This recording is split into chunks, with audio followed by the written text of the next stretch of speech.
बिस्मिल्लाहिर्रहमानिर्रहीम। अस्सलाम व्यूवर्स, मेरा नाम डॉक्टर साहिब महमूद है और आप मेरा यूट्यूब चैनल देख रहे हैं। आज एक नई वीडियो के साथ आपकी खिदमत में हाजिर हुए हैं। तो आज की वीडियो जो है वो बहुत ही इंटरेस्टिंग है और आइंदा 5-6 महीनों के लिए ये उन लोगों के लिए फ़ायदा मंद रहेगी जो कि डेयरी से मुंसलिक हैं, चाहे वो प्रोफेशनल वेटनेरियन हैं या वो फार्मर्स हैं। कुछ टिप्स जो हैं वो मैं दूंगा आज, जो मैंने अपने कैरियर में सीखी हैं, और उम्मीद करूंगा कि इन टिप्स से आप भी जो हैं वो काफ़ी हद तक फ़ायदा उठा सकेंगे।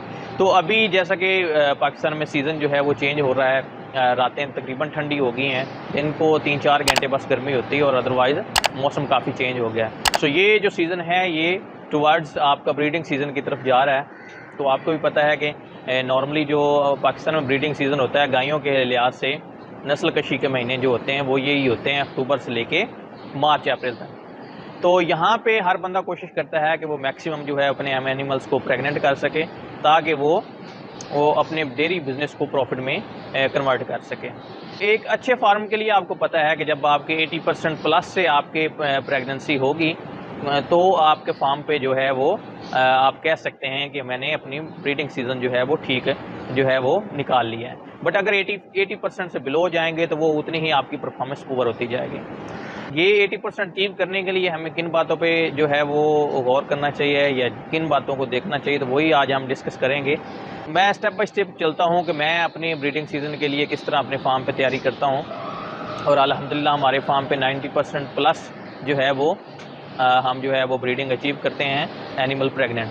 तो इन्हीं टिप्स को आपके साथ शेयर करते हैं। बाकी डेफिनेटली हर बंदा अपने हिसाब से चलता है, तो अगर आपको लगे कि ये टिप्स बेहतर हैं तो इन पे इम्प्लीमेंट करें और उम्मीद है कि आपको इससे बेटर रिजल्ट मिलेंगे। तो जब भी आपने एनिमल्स को ब्रीडिंग सीज़न के लिए आपने प्रिपेयर होना है तो ये नहीं होता कि आप जो है जैसे ब्रीडिंग सीज़न स्टार्ट होगा तो साथ ही आप अपने जानवरों को ठीक रखना शुरू हो जाएं। तो ब्रीडिंग सीज़न में आप इंटर होने के लिए आपके लिए पास सबसे ज़्यादा इंपॉर्टेंट जो बात होती है वो ये है कि आपके एनिमल्स जो हैं वो आया कि प्रॉपर वो क्लीन हो गए हैं या नहीं, या उनके बच्चेदानी में इन्फेक्शंस हैं या नहीं है, और सिस्ट का प्रॉब्लम चल रहा है या नहीं चल रहा। तो इन प्रॉब्लम्स को आपने सॉर्ट आउट करना है, अपने एनिमल्स को क्लियर करना है ताकि उनका रिप्रोडक्टिव ट्रैक जो है, बच्चेदानी जो है वो 100% क्लियर हो। तो नॉर्मल एनिमल हीट में आएंगे तो देन आपके अगला प्रोसेस स्टार्ट होगा प्रेगनेंसी का। तो एनिमल्स को आपने किस तरह चेक करना है कि एनिमल्स हमारे प्रॉपर जो हैं वो क्लीन हो चुके हैं या नहीं हो चुके।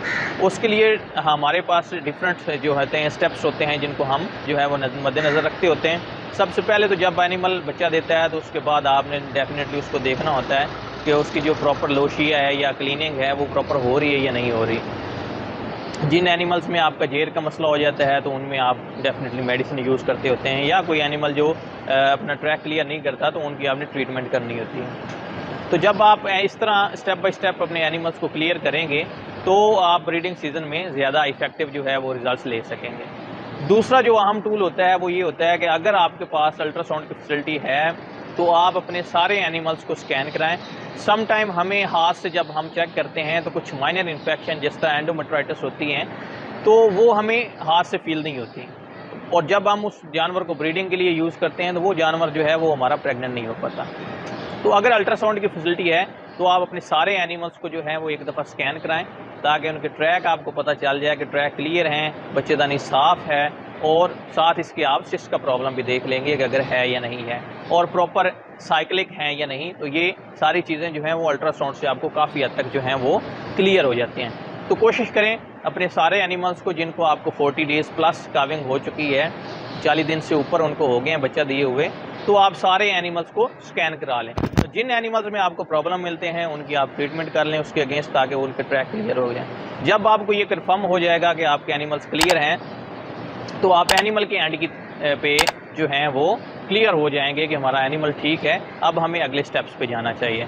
तो इसके साथ आपने एनिमल की प्रॉपर जो फीड है वो भी आपने प्लान करनी है। जिस तरह ट्रेस मिनरल्स हैं तो उनके काफ़ी अच्छे रिजल्ट्स हैं कि आपके एनिमल्स को नेचुरल हीट में जो है वो लेके आते हैं। तो ट्रेस मिनरल्स की कोशिश करें किसी अच्छी कंपनी के डालें ताकि उनका भी आपको इफेक्टिव जो है रिजल्ट मिल सके। तो जब आपका एनिमल क्लियर हो जाता है इससे अगला स्टेप होता है आपकी सीमन सिलेक्शन पे। तो अभी इस सीज़न स्टार्ट हो रहा है तो आप अपने पूरा ब्रीडिंग प्लान जो है उसको तैयार करें। अपने किन किन एनिमल्स के लिए कौन सा बुल सेलेक्ट करना है उनमें आप प्रॉपर जो है वो उसके ब्रीडिंग के लिए बुल सिलेक्शन करें, और जो भी आपको जिस कंपनी का भी अच्छा सीमन लगता है आपने अपने एनिमल्स के हिसाब से उसको सिलेक्ट करना होता है कि हमारे एनिमल्स में ये प्रॉब्लम है या हमारे हर्ड में ये प्रॉब्लम है और हम आंदा जो हमारी नस्ल आने वाली है उनमें ये इश्यूज़ नहीं देखना चाहते, तो उसके अगेंस्ट आप बुल सिलेक्शन करें। तो बुल सेलेक्ट करके दूसरा आपने काम क्या करना है कि जब आपने सीमन जो है वो कलेक्ट करना है किसी भी कंपनी से, तो कोशिश करें अपने कंटेनर में उसको लेके शिफ्ट कर लें। और साथ आपने जो मेन टूल यूज़ करना है वो आपने ये करना है कि जो भी बुल सेलेक्ट करना है या जो भी आपने सीमन सेलेक्ट करना है उसका कासा करवा लें। कासा ये होता है कि नॉर्मली हमें पता चल जाता है कि उसमें कितना ज़िंदा स्पर्म्स हैं और कितना जो है वो मरे हुए हैं। तो जब हमें ये पता चल जाएगा कि हमारा सीमन जो हम ले रहे हैं जिस कंपनी मर्ज़ी से वो ठीक है, तो ये आपने उसको लाजमी कंफर्म करना है। तो सीमन का आपको वेरीफाई करके आपने कोशिश करें अपने जो है कंटेनर में उसको शिफ्ट कर लें और उस कंटेनर में आप रेगुलरली जो है वो अपनी गैस जो है वो फिल कराते रहें। तो जब आपका एनिमल साफ़ हो जाएगा, आपका सीमन आपके पास आ जाएगा, तो ये बेसिक चीज़ें आपकी तैयार होगी। इससे अगला स्टेप आपने क्या करना है, अब नॉर्मली ब्रीडिंग सीजन स्टार्ट हो गया है तो आपने देखा होगा कि आपके एनिमल्स जो हैं वो हीट में आना शुरू हो गए हैं। तो अगर आपके एनिमल्स जो हैं वो प्रॉपर नेचुरल हीट में आ रहे हैं तो वो बेस्ट टूल होता है, क्योंकि आपको नेचुरल हीट में जो रिजल्ट्स मिलते हैं कंसेप्शन के वो आपको प्रोटोकॉल से नहीं मिलते। तो अभी मेरे जो तरीकाकार ये होता है कि मैं प्रोटोकॉल्स जो हैं वो सीज़न के एंड पे जाके यूज़ करता हूँ जनवरी फरवरी में। उससे पहले मैं नेचुरल हीट को जो है वो प्रेफर करता हूँ। नेचुरल हीट में आपका क्या फ़ायदा होता है कि आपके जानवर जल्दी प्रेगनेंट होते हैं, आपके थोड़े टीके लगते हैं, जो स्ट्रा पर कंसेप्शन जिसको हम कहते हैं कि एक जानवर को प्रेग्नेंट करने के लिए आपके कितने टीके लगे हैं, तो वो रेशो बहुत डाउन आ जाती है। तो उससे डेफिनेटली आपके पैसे भी बच जाते हैं और साथ आप जब सेक्स सीमन यूज़ करते हैं तो उसका मार्जिन भी इंक्रीज़ हो जाता है, उसके कंसेप्शन रेट बढ़ जाते हैं सेक्स सीमन के साथ। ये आपने करना है कि नेचुरल हीट एनिमल्स की वो लानी है और उसके लिए डेफिनेटली आपकी फीड अगर प्रॉपर होगी और एनिमल्स को अल्ट्रासाउंड से चेक हो गए हेल्दी हो गए तो वो प्रॉपर हीट में आना शुरू हो जाए। अगर आपके फार्म पे हीट में आ रहे हैं एनिमल्स, इट्स मीन आपके सारी चीज़ें जो ठीक हैं। अगर हीट में नहीं आ रही तो वो आपने पॉइंट आउट करना है कि जहाँ पे हमारे वो मसले आ रहे हैं, जैसे फीड में अगर प्रॉब्लम है तो उसको सॉर्ट आउट करें, अगर हमारे एनिमल्स में इश्यू है तो वो सॉर्ट आउट करें। तो जब एनिमल्स नेचुरल हीट में आएंगे देन आपने जो बेस्ट जो थिंग होती है नेचुरल हीट में आने के बाद वो ये होती है कि आपने टाइम ऑफ इंसेमिनेशन जो है, टीका रखने का टाइम जो है वो बहुत इंपॉर्टेंट होता है। यहाँ पर आपने क्या करना है कि जानवर जब प्रॉपर हीट में आता है तो मैनुअली बंदे खड़े करें वहाँ पे, उसकी प्रॉपर टाइमिंग पिक करें कि जब वो हीट में आ रहा है उस हीट के अगेंस्ट आप टाइमली उसको एआई करें। नॉर्मली जो मैं हूँ वो स्टैंड टू माउंट के एग्जैक्टली 10 घंटे बाद जो है वो एआई कर देता हूँ। बाकी आप अपने हिसाब से जिस तरह आपको मुनासिब लगता है वो आप सेट कर लें। बट किसी एनिमल की अगर हीट आप प्रॉपर डिटेक्ट करेंगे तो उसके अगेंस्ट टाइम पे टीका रखेंगे तो आपको ज़्यादा बेटर रिजल्ट मिलेंगे। तो ये आपने काम करना है। उसके बाद ये है कि जब आपने ये चीज़ें क्लियर कर रही हैं तो नॉर्मल आपका जो इंसेमिनेटर है, जो टीका रखने वाला बंदा है, वो भी आपका एक्सपर्ट होना चाहिए ताकि वो जो है टीका सही रखे।